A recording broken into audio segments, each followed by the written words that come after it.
What's going on, ladies and gentlemen? Welcome to another absolutely volatile day, also known as the COMEX market. Today we saw some wild swings up and down. Gold and silver both had a rapid drop off. But hey, welcome to the Daily Stack Report, where we bring you no hype, no fluff analytics from the market on a daily basis.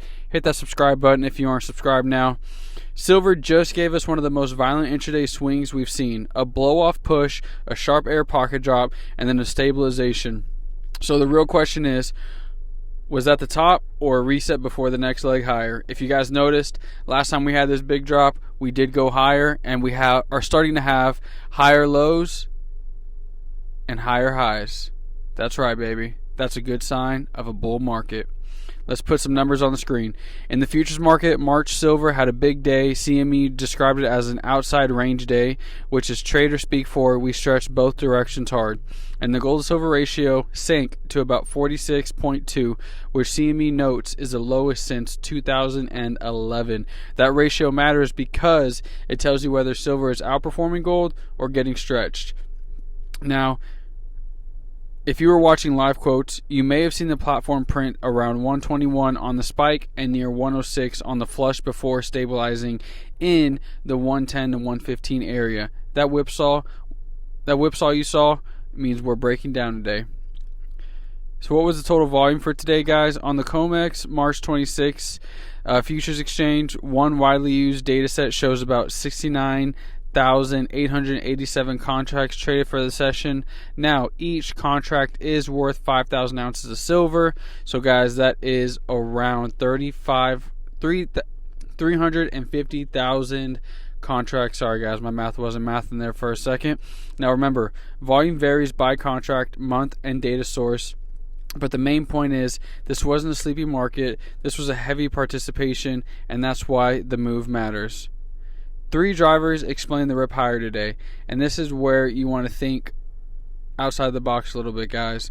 The dollar and macro uncertainty tailwind. CME explicitly pointed to a stalling U.S. dollar as a tailwind for silver futures. When the dollar softens, metals often catch a bid because they're priced in dollars, so global buyers effectively get a quote-unquote discount. Now, the gold-silver correlation is back.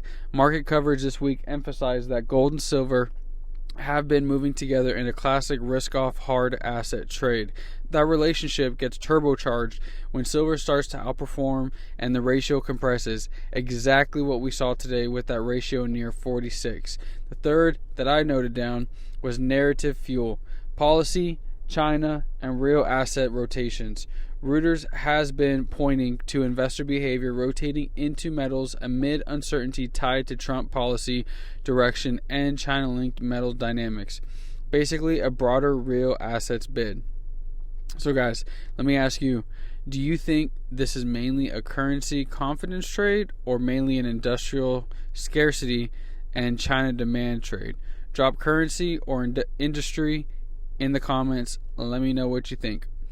Now, why did silver get slammed after the rip? We believe it was profit taking and liquidity pockets.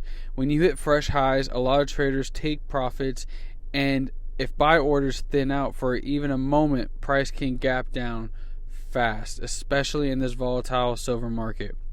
I also believe overheated positioning. When a market moves this far, this fast, you can get force unwinds, margin pressures, stops, or short-term speculators exiting all at once. Because, guys, sometimes whenever it starts to fall, everyone starts to get out, and that's where you see that big sell down. I believe that's part of what we saw today.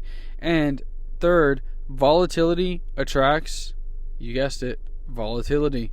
Once you get an outside range type session, it becomes self-feeding. People chase, get trapped, and then panic sell when the value buyers step in.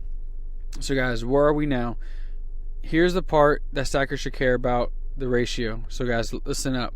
A gold-silver ratio around 46 is historically low relative to recent years, and CME specifically flagged it as one of the lowest since 2011, guys. Sorry, I was off a little bit. A low ratio means silver is outperforming. That can mean strength, but it can also mean silver got ahead of itself short term. So guys, keep an eye on that. I believe it's going down to the 30s. Let me know what you think. Do you think we hit 30 to 1, 20 to 1, or is 47, 50? Is that going to kind of be, where we stay at? I'd like to know your opinions. But guys, here are some things I'm watching next. Top 3 things. Does silver hold the post-dump stabilization zone roughly to the low to mid 110s based on where it settled on many feeds? Guys, I personally would love to see it kind of settle around here.